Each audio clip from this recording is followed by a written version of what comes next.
Hey guys, Justin here, and we're ready to start upgrading our new Project Jeep Wrangler Unlimited Rubicon. If you saw our earlier intro video, you'll know the goal here is to upgrade this Jeep to help it achieve the perfect balance between hardcore off-roader and practical daily commuter. And we're beginning where you'd expect with a suspension lift and some bigger wheels and tires. Now remember, the purpose of this build is to give the Wrangler some better off-road capability without upsetting its on-road drivability. We want this thing to tackle some pretty serious trails, but still be able to get us to our 9 to 5 and drop the kids off at baseball too. Now, Rock Krawler says this lift gives us enough room to clear 40-inch tires on our Rubicon, but we're not going that extreme yet. Instead, we're bolting up a set of 17-inch KMC Mesa candy red wheels wrapped in 35-inch Maxxis Razr MTs. We went with 35s because they deliver the perfect blend of upgraded off-road performance we're looking for, and we won't need to re-gear right away, given our Rubicon already has 410 gears installed. This will be a long-term project for us, so keep an eye out in the future for possible 40s and an appropriate axle upgrade. With that in mind, we're going to install a Rock Krawler Ultimate Adventure 3.5-inch lift kit. Let's go give some of these components a closer look. So the complete system includes shocks, triple rate coil springs, adjustable control arms, extended sway bar links, and basically everything else you need to finish the lift. Not only will it provide great suspension performance, but awesome articulation as well. And one of my favorite parts are the Rock Krawler service-free joints. Now, that's enough of showing this stuff off. Let's get this stuff installed and get to work.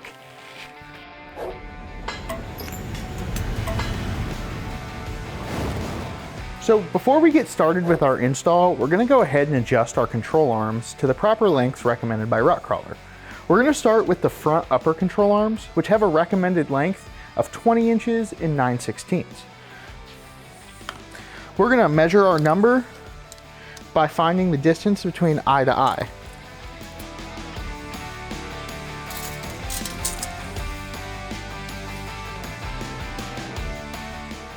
Snug our jam nut up, and it's ready for install.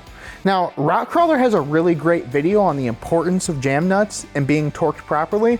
We're going to go ahead and link that in the description so you guys can give it a watch. Last but not least, let's go ahead and adjust our front track bar. Now, the recommended length on this is 34 inches and 5/16.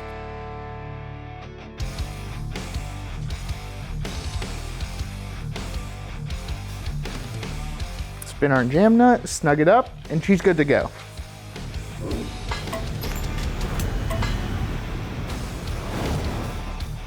So we got our Jeep up in the air and we got our front axle supported, and now we're going to start ripping off some stock parts. So the shocks and sway bar links need to come off first.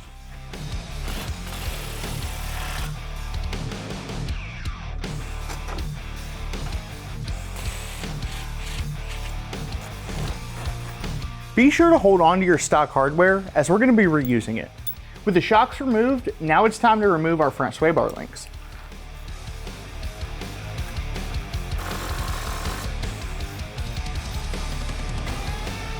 So you can go ahead and discard your front sway bar links because we'll be moving the stock back links up to the front and then replacing the rears with an extended set.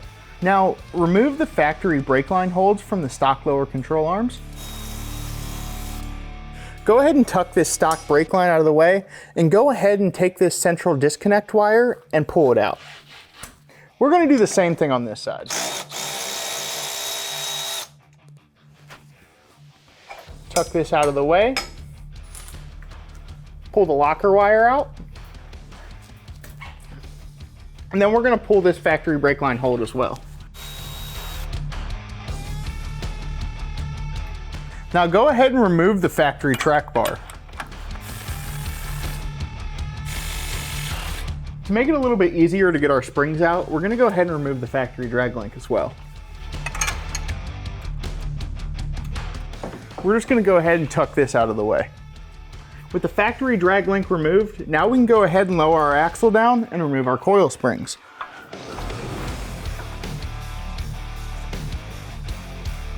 So with our coil springs removed, we're going to go ahead and remove the spring pillows and replace them with the ones that Rock Krawler provided. We're also going to go ahead and drill the mount here to 1/2 inch so we can put the stackable bump stop kit on from Rock Krawler.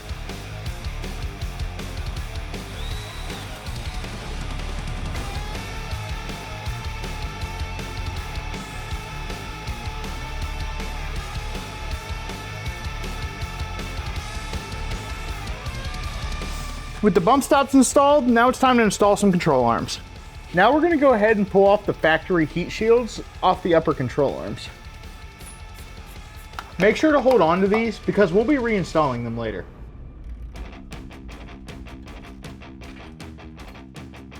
Now let's get this first control arm installed. So we went ahead and removed the other upper control arm as well, so we can pivot the axle to get the bolt through. We're just gonna snug these up and then come back and torque them later. With our upper control arm swapped, now it's time to swap our lowers.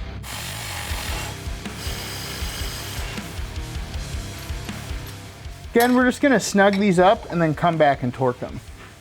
We had a little bit of difficulty getting our springs installed. So we went ahead and pulled our bump stops back off. Then we were able to get the spring in and then reinstalled the bump stop. So with the coil springs in, we went ahead and reattached our track bar and got that thing snugged up. We're gonna come back and torque it. With that done, now we need to attach our drag link. We're gonna go ahead and just snug this up and then come back and torque it. Now you're gonna wanna install your sway bar links. As we stated before, we're gonna reuse the rears up front.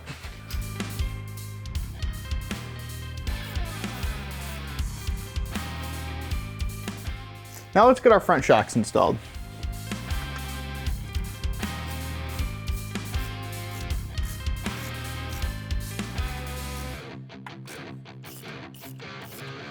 With everything installed, we're gonna go ahead and start torquing stuff. And we're gonna start with our upper control arms. And we're gonna torque these to the manufacturer's recommended spec.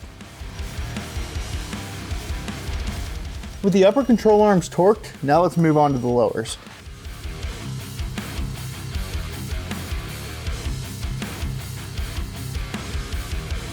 With the lower control arms done, now we're gonna move on to the drag link.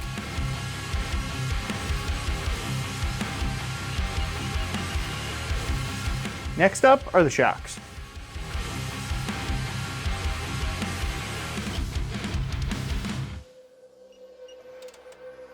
With everything torqued, now we're gonna go ahead and plug in our central axle disconnect and our locker.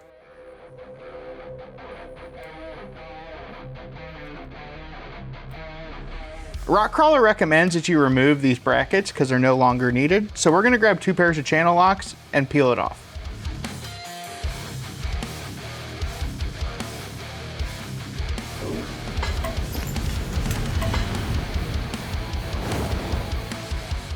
Now we're gonna start on our rear lift. And we're gonna start by removing the rear shocks. And we need to take these covers off first to get to the bolts.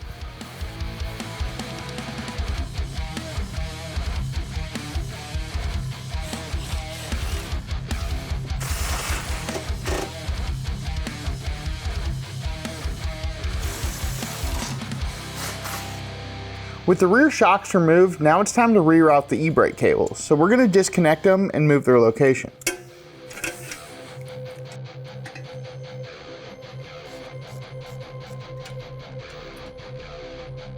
Before we reroute the e-brake cables, we're gonna disconnect the e-locker too.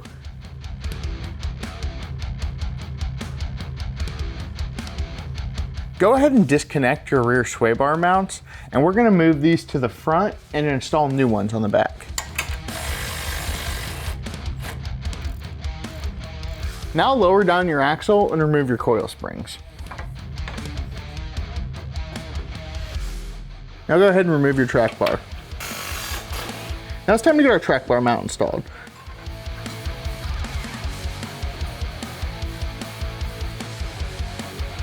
Now remove the lower control arms and get the new ones installed.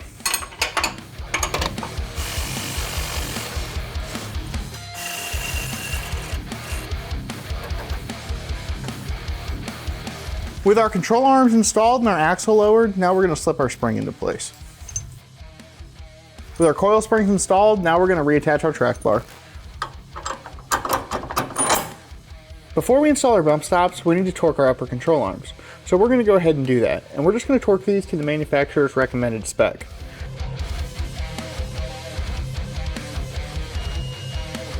With the uppers torqued to spec, now we're going to torque the lowers.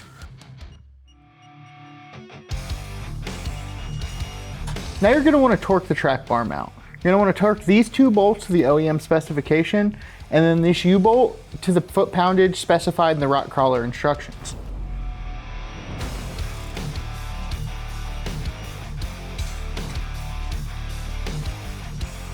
Let's go ahead and get the bump stop mounts installed.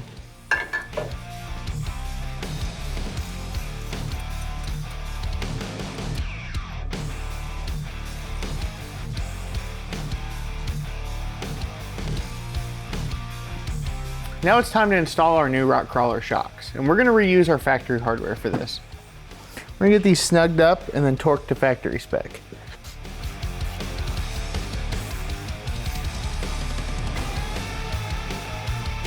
These installed, we're gonna go ahead and torque them. Now you're gonna wanna install your extended sway bar mounts on the rear. We got this one on already, let's get it snugged up.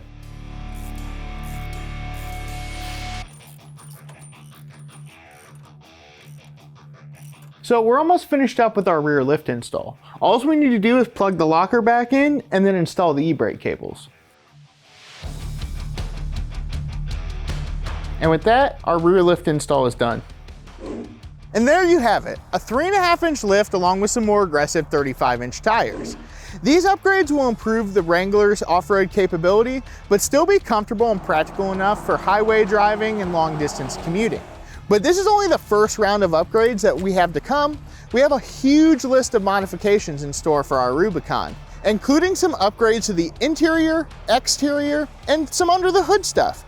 So make sure to subscribe to the Summit Racing YouTube channel so you don't miss out on any of the action. Be sure to punch that notification bell too. I'm Justin with Summit Racing. Thanks for watching.